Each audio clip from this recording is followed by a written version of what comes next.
하나님 말씀은 사도행전 14장 8절로 18절까지 우리 한 절씩 교도하도록 하겠습니다. 루스드라에 발을 쓰지 못하는 한 사람이 앉아 있는데 나면서 걷지 못하게 되어 걸어 본 적이 없는 자라. 바울이 말하는 것을 듣거늘 바울이 주목하여 구원받을 만한 믿음이 그에게 있는 것을 보고 큰 소리로 이르되 내 발로 바로 일어서라 하니 그 사람이 일어나 걷는지라. 무리가 바울이 하늘을 보고 루가오니아 방언으로 소리질러 이르되 신들이 사람의 형상으로 우리 가운데 내려오셨다 하며 바나바는 제우스라 하고 바울은 그 중에 말하는 자이므로 헤르메스라 하더라. 시외 제우스 신당의 제사장이 소와 화환들을 가지고 대문 앞에 와서 무리와 함께 제사하고자 하니 두 사도 바나바와 바울이 듣고 옷을 찢고 무리 가운데 뛰어들어가 소리 질러 이르되 여러분이여 어찌하여 이런 일을 하느냐. 우리도 여러분과 같은 성정을 가진 사람이라. 복음을 전하는 것은 이런 헛된 일을 버리고 천지와 바다와 그 가운데 만물을 지으시고 살아계신 하나님께로 돌아오게 하리라. 하나님이 지나간 세대에는 모든 민족으로 자기들의 길들을 가게 방임하셨으나 그러나 자기를 증언하지 아니한 것이 아니니 곧 여러분에게 하늘로부터 비를 내리시며 결실기를 주시는 선한 일을 하사 음식과 기쁨으로 여러분의 마음에 만족하게 하셨느니라 하고 함께 읽겠습니다. 이렇게 말하여 겨우 무리를 말려 자기들에게 제사를 못하게 하니라. 아멘. 지난주에 우리 사도행전 13장 후반부와 14장 초반부의 말씀을 강의하면서 성경에 기록된 그 역사의 현장마다 뚜렷하게 나타나는 두 가지 영적 흐름이 있다고 말씀을 드렸습니다. 하나님의 말씀을 받아들이고 그리고 하나님을 받아들이고 하나님께 순종하여 하나님의 역사에 쓰임받는 사람이 있는가 하면 하나님 말씀을 결코 받아들이지 못하고 말씀을 거부하면서 하나님을 대적하고 결국 하나님의 역사를 거역하는 영적인 그 세력으로 쓰임받는 그런 정확한 두 부류로 갈라진다고 말씀을 드렸습니다. 그래서 이 바울이 비시디 안디옥과 이고니온에서 같은 말씀을 같은 장소에서 전했는데 어떤 사람에게는 말씀이 긍정이 되고 감격이 되고 그래서 예수 그리스도를 영접하는 역사가 일어나는가 하면 어떤 사람들은 거절하는 끝나는 것이 아니라 분노하고 그리고 이 사도들을 박해하게 되는 것입니다. 이런 현상은 사도행전만의 이야기가 아니라고 말씀을 드렸습니다. 복음이 전해지는 모든 현장마다 시대마다 민족과 국가마다 똑같은 현상이 나타나는 것입니다. 그래서 우리는 이런 현상을 영적인 문제라고 해석하는 것입니다. 오늘 제가 여러분과 주목하고자 하는 것은 이 복음이 전해지는 현장에 하나님의 살아계심을 체험하는 그 사람들의 삶을 오늘 말씀 가운데 전하려고 합니다. 이 바울과 바나바는 이고니온에서 복음을 전하다가 유대인의 강력한 이 방해를 받게 됩니다. 유대인들이 사람들의 마음을 이렇게 선동해서 이 악한 감정을 품게 하고 결국 두 사람을 모욕하고 돌로 치려고 합니다. 그래서 할 수 없이 이고니온에서 약 45km 떨어진 루스드라라고 하는 도시로 피신하게 되었습니다. 이 루스드라에서도 이 바울은 어김없이 하나님 말씀을 전하게 되었습니다. 그런데 이 루스드라에는 유대인의 회당이 없었기 때문에 회당에서 말씀을 전하지 못했습니다. 아마 추측하건대 이 루스드라에는 유대인의 숫자가 많지 않기 때문에 회당이 세워져 있지 않았던 것 같습니다. 그래서 사람들이 많이 모이는 야외에서 이 말씀을 전하게 되었습니다. 그런데 바울이 그날 말씀을 전하는데 유독 어떤 한 사람이 말씀에 너무나 집중하는 모습이 들어온 것입니다. 그런데 이 바울에게는 그 사람의 외면만 들어온 것이 아니라 성령의 감동하심으로 그 사람 내면의 모습까지 정확하게 보게 되었습니다. 이 사람은 나면서부터 걷지 못하던 그런 장인이었습니다. 이 성령 충만한 바울에게는 그 사람 마음속에 이 사람이 구원을 받을 만한 믿음이 있구나, 이것이 성령의 감동으로 보여지게 되었어요. 그래서 큰 소리로 내 발로 바로 일어서라 하고 외치자 그 사람이 벌떡 일어나 걷는 기적이 일어난 것입니다. 그때 주변에 있는 사람들이 놀라서 자기들의 방언으로 소리를 질렀어요.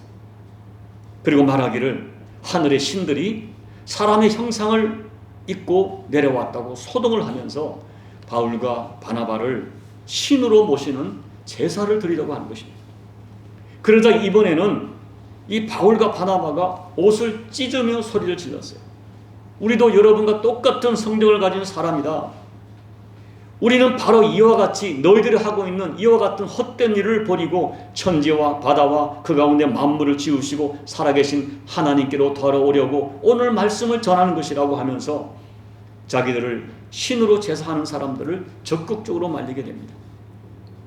오늘 이 루스드라에서 일어난 이 기적, 그리고 소동, 이런 현상을 보면서 우리들이 깨닫게 되는 진실이 있습니다. 하나님의 살아계심을 체험하는 사람들에게는 그들이 하나님의 은혜를 체험할 수밖에 없는 분명한 이유가 있다는 것입니다. 그렇다면 이 루스드라에서 일어난 기적의 현장이 우리에게 가르쳐주는 하나님의 살아계심을 체험하는 사람들에게 나타나는 모습은 어떤 모습일까요? 첫째, 하나님의 살아계심을 체험하는 것은 하나님 말씀에 집중할 때 일어납니다. 이 성경에 말씀하는 구원은 여러분 두 가지예요. 첫째는 죄와 사망으로부터 구원되는 본질적 구원이 있습니다. 우리는 이것을 구원받았다, 중생했다, 거듭났다라고 말합니다. 이것은 모든 인간의 본질적인, 가장 본질적인 문제인 죄로 말미암은 하나님의 심판과 저주로부터 구원받는 본질적 구원입니다. 이 구원은 예수 그리스도께서 흘리신 십자가의 피가 나를 위한 대속의 피라고 믿는 믿음으로 구원받습니다. 이 구원은 모든 사람에게 동등하게 동일하게 주어지는 큰 복입니다.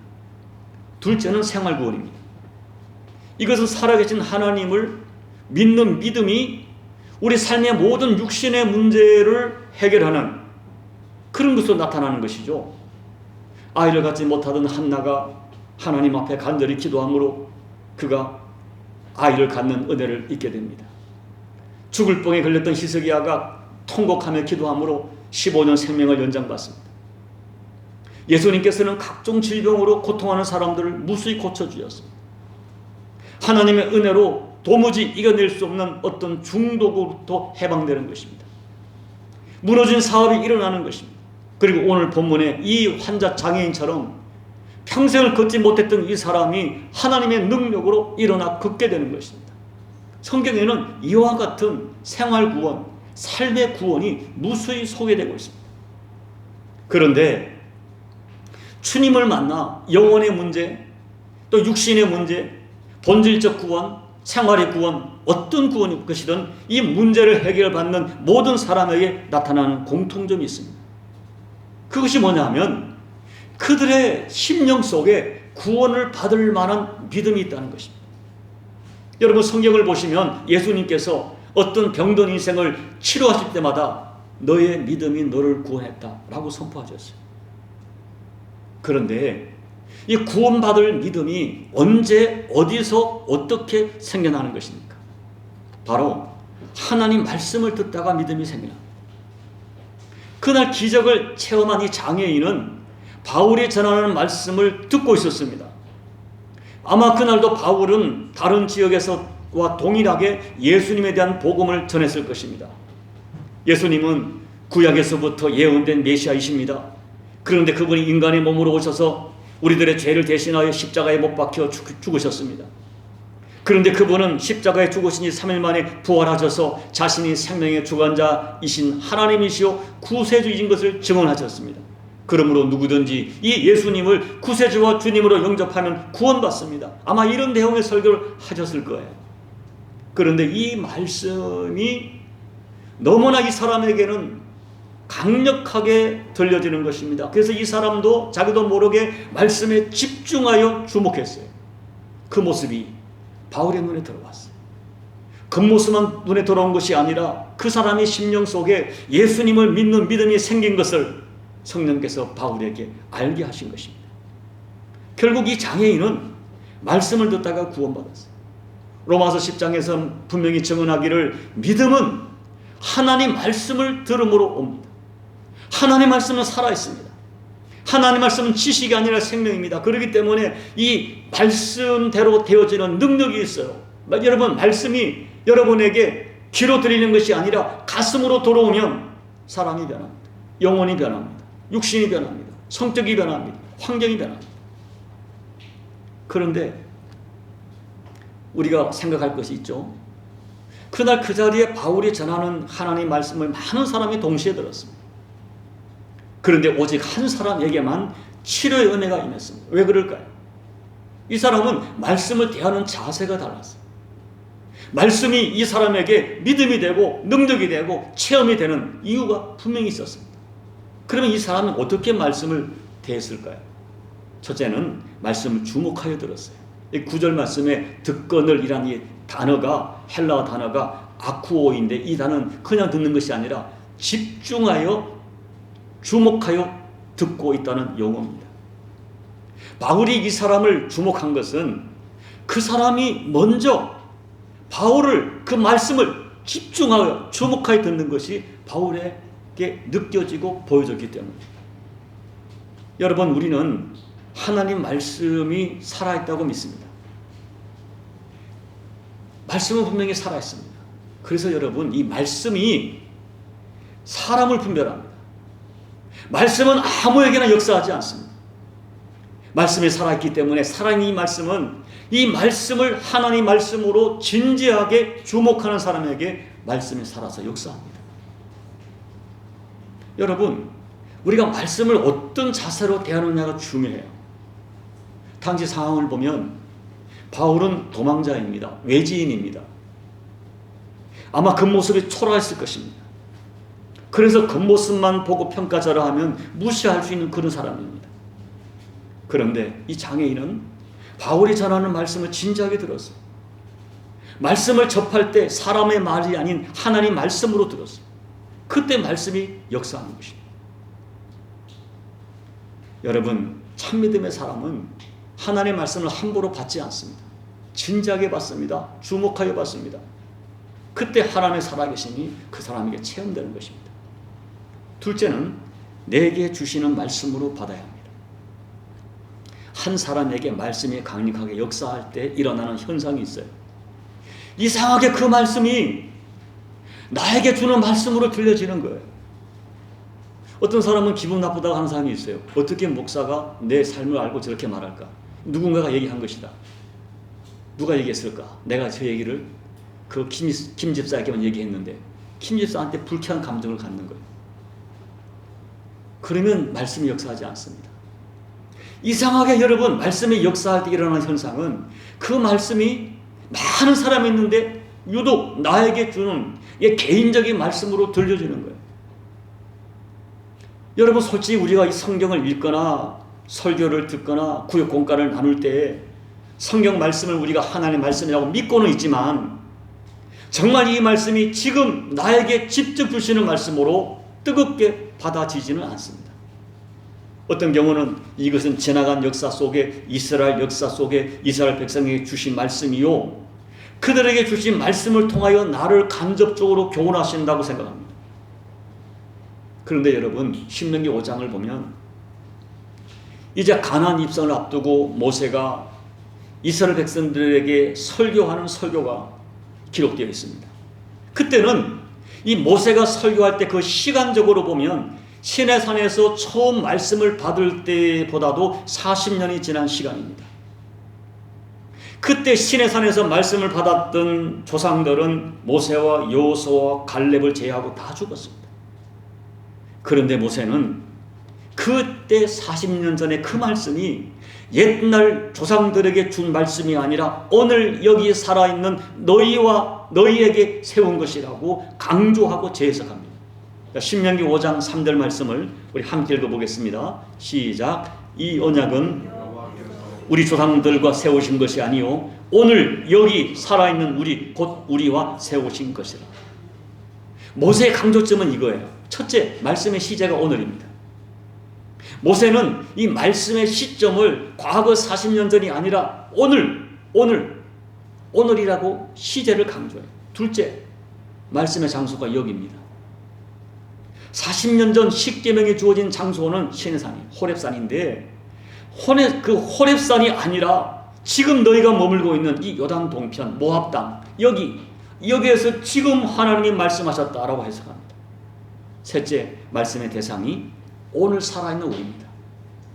이 언약은 40년 전 너희 조상들과 세운 것이 아니라 지금 여기 있는 너희에게 직접 약속했다는 거예요. 지나간 역사 이야기가 아니라 오늘 살아있는 여기 있는 너희들에게 지금 하나님이 직접 말씀하신다라고 해석합니다.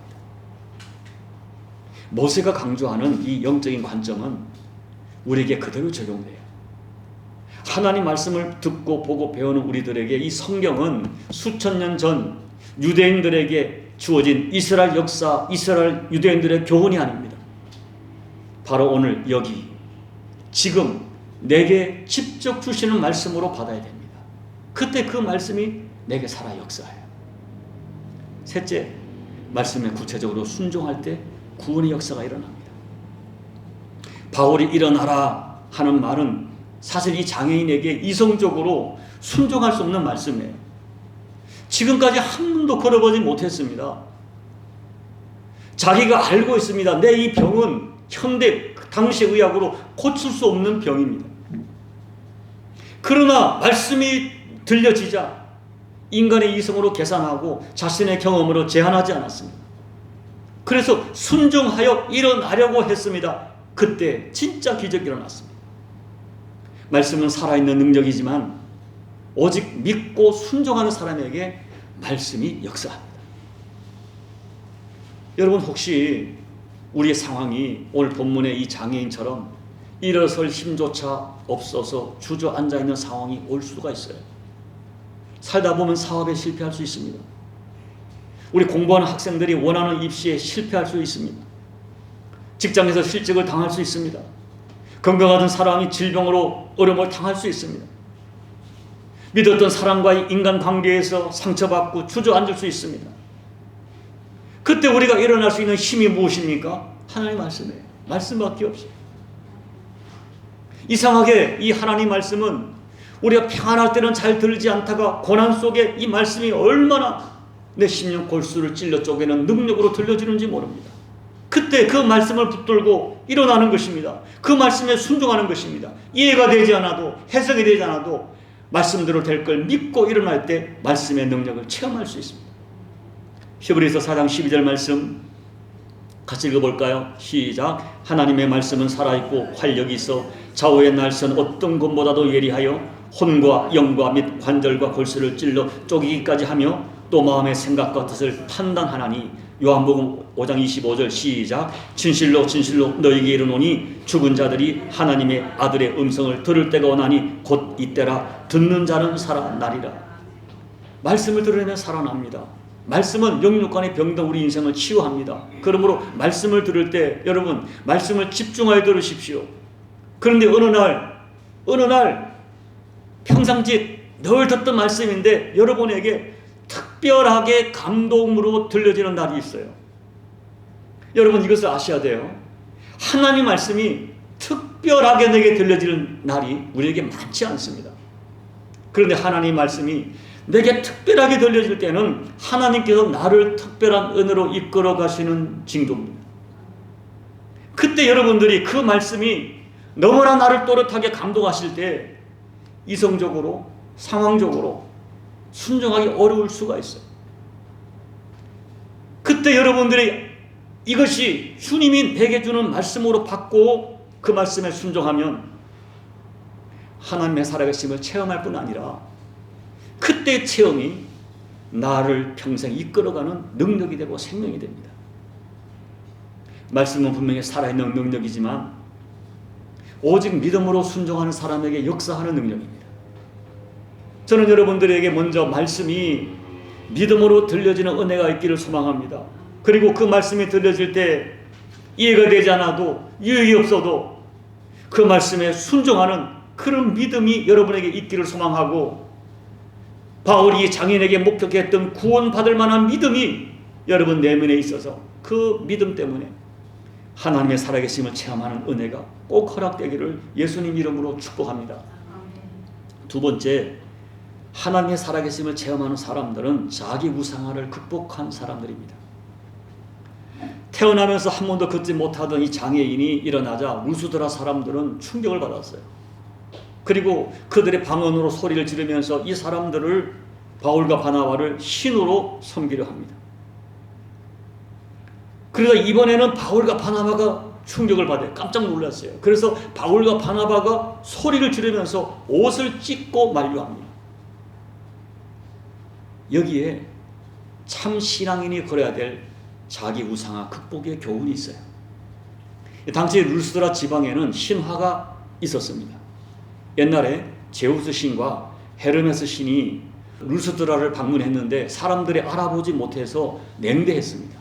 그래서 신들의 진노를 받아 도시가 멸망된 적이 있었다는 전설이 있습니다. 그런데 그때 그 신들을 극진히 섬겼던 농부 빌레몬과 그 아내 바오시스라는 부부가 있었는데 그들은 살아남게 되고 살아남은 그 두 부부에 의해서 루스드라가 재건되었다는 전설이 있습니다. 이 루스드라 사람들은 그들 조상의 신화를 잘 알고 있었어요. 그런데 어느 날 놀라운 일이 벌어진 것입니다.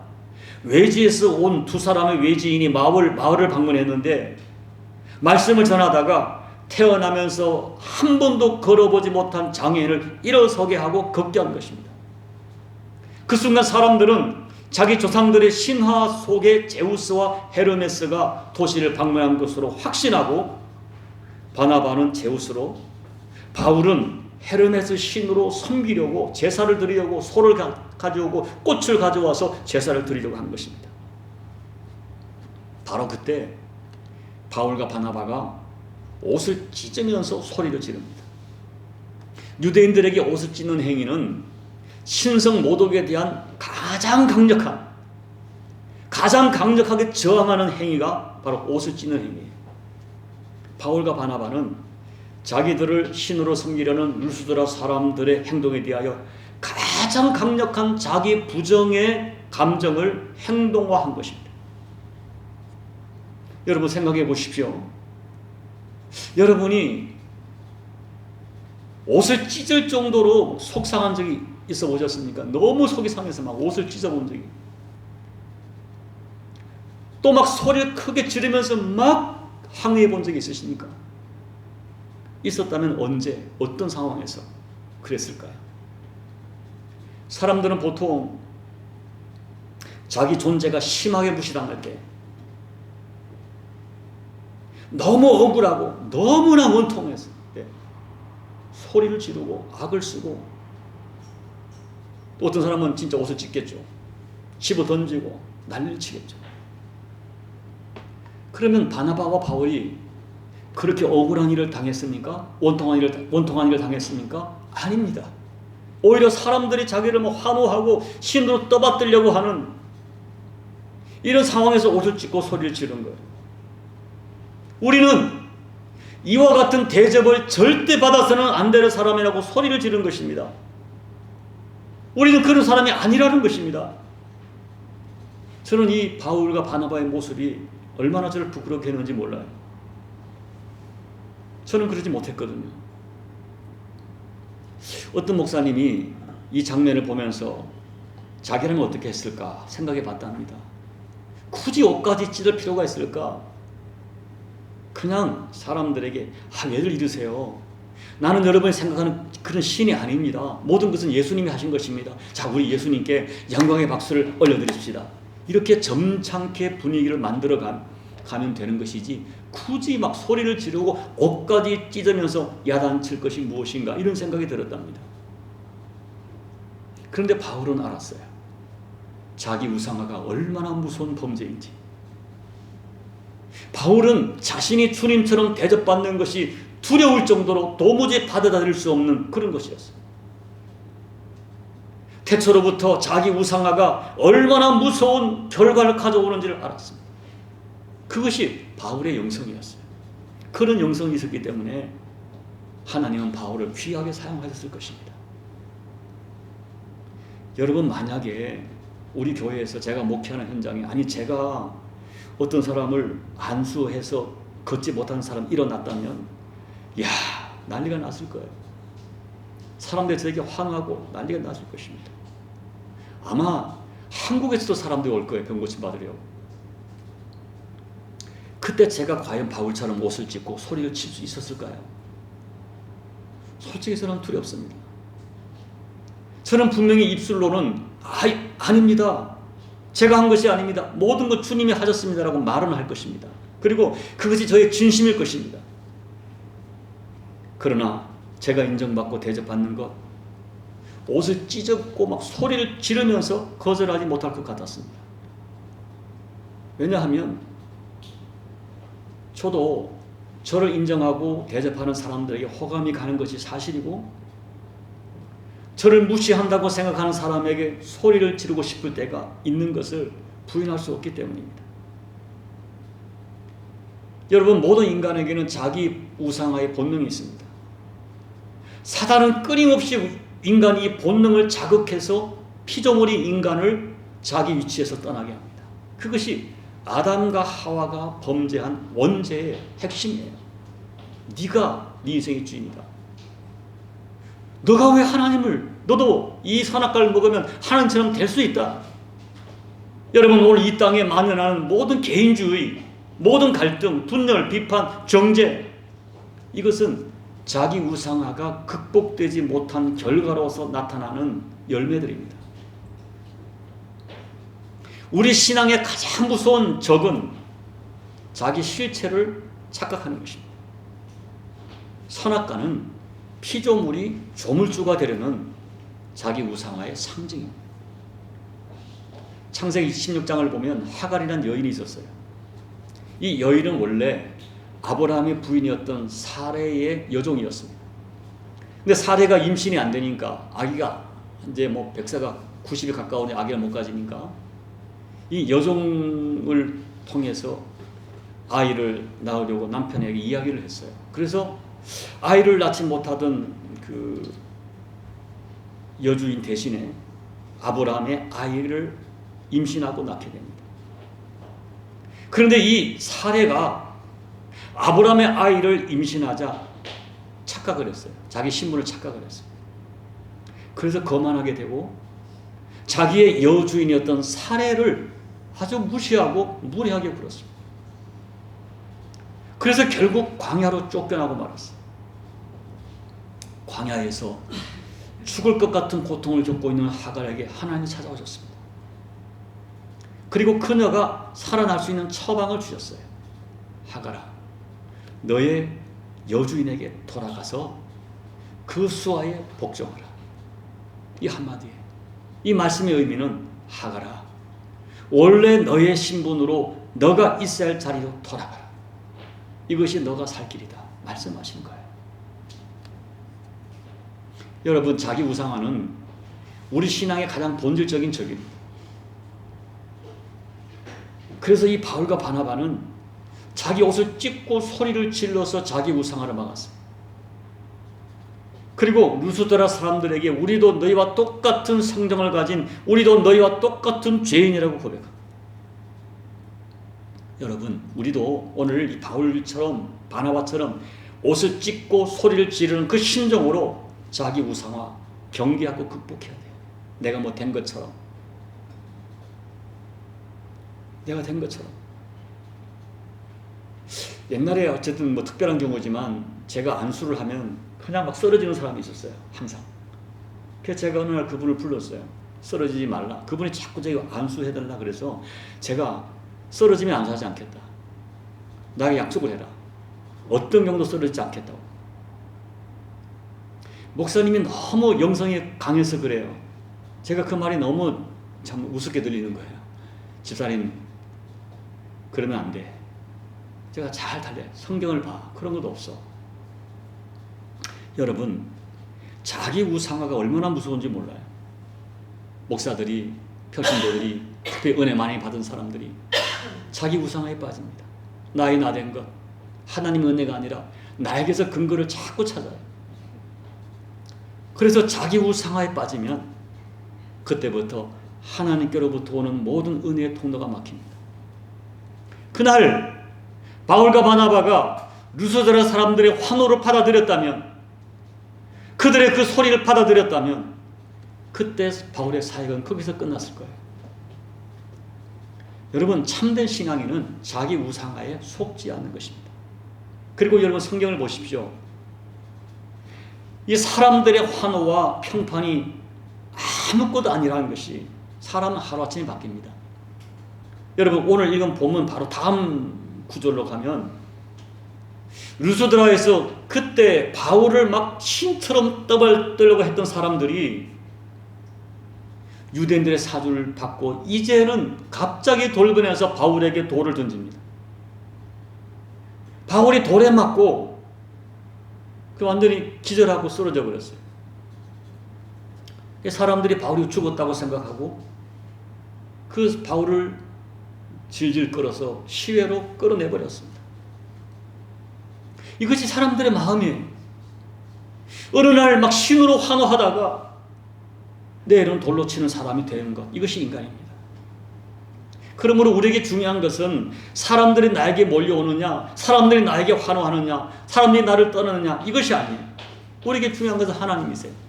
하나님이 나와 함께 계시느냐, 내가 하나님과 함께 계시느냐, 아니면 하나님이 나를 떠나시느냐, 이것이 굉장히 중요해요. 안타깝게도 루스드라 사람들의 모습이 오늘 우리 가운데 너무나 쉽게 나타나는 것, 우리가 알고 있지 않습니까? 이제 말씀을 정리합니다.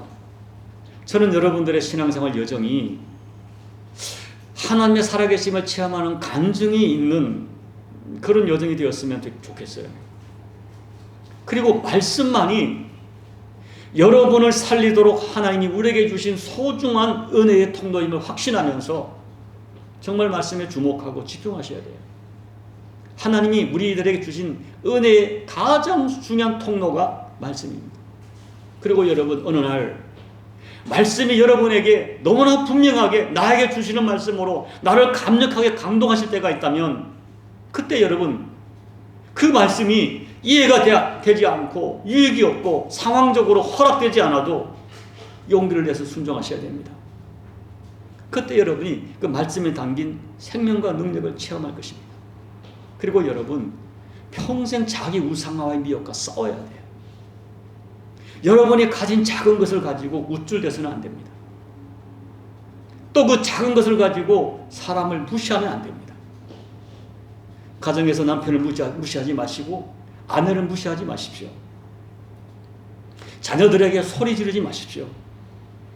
여러분, 제 말을 가볍게 듣지 마십시오. 교회에서 다른 성도들 함부로 판단하고 재단하면서 무시하지 마십시오.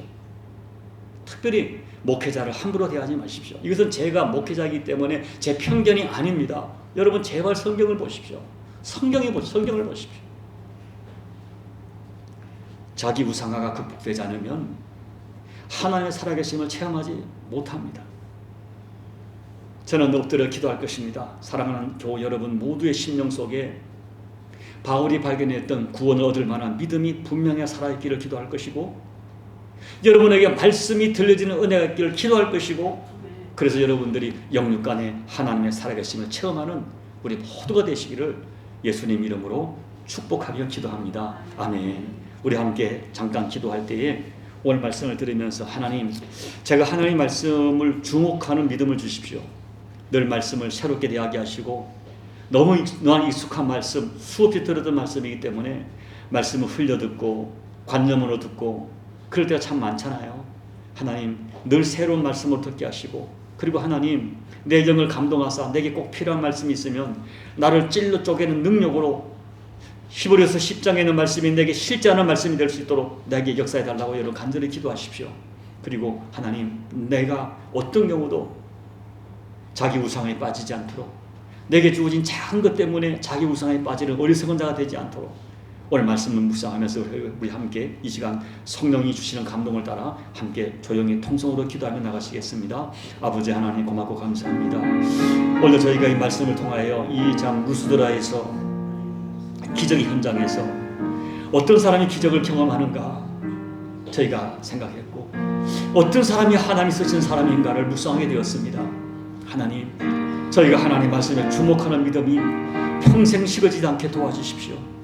그리고 하나님 말씀이 나를 격동할 때, 아버지 말씀이 나에게 감동으로 역사할 때, 이해가 되지 않아도, 계산이 되지 않아도, 유익이 없어도, 상황적으로 해석이 되지 않아도 말씀에 순종하다가 말씀을 통하여 하나님의 살아계시는 체험하는 저희가 될 수 있도록 도와주십시오.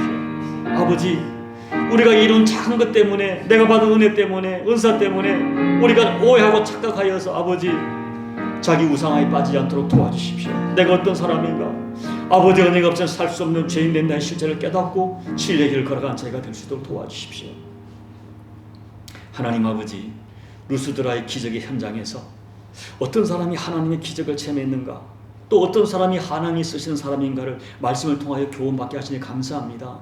주님, 소망합니다. 우리 교우들에게 평생 말씀이 들려지는 은혜가 끊어지지 않게 도와주시고, 그리고 아버지 말씀이 나를 격동할 때, 특별히 정말로 생각하지 못했던 뜨거운 감동으로 말씀이 나를 찔러 쪼갤 때, 이해가 되지 않아도, 계산이 되지 않아도, 이익이 되지 않아도, 상황적으로 적용하기 힘들어도 그 말씀에 순종하다가 말씀을 통하여 나를 새로운 은혜로 이끌어 가시려는 하나님의 역사를 그대로 체험하는 우리 교우들 되게 도와주십시오. 그리고 아버지, 어떤 경우도 내가 가진 작은 것 때문에, 내가 이룬 어떤 성취 때문에 하나님 자기 우상화에 빠지지 않도록 도와주십시오. 내가 가진 작은 것 때문에 누군가를 무시하는 어리석은 죄에 빠지지 않도록 도와주십시오. 평생 하나님의 은혜 없이는 살 수 없는 인간의 실존을 고백하면서 겸손한 인생을 살다가 하나님의 은혜가 끊어지지 않는 은혜의 샘 같은 역사를 체험하는 우리 교우들 꼭 될 수 있도록 은혜 베풀어 주옵소서. 예수님 이름으로 축복하며 기도하옵나이다. 아멘.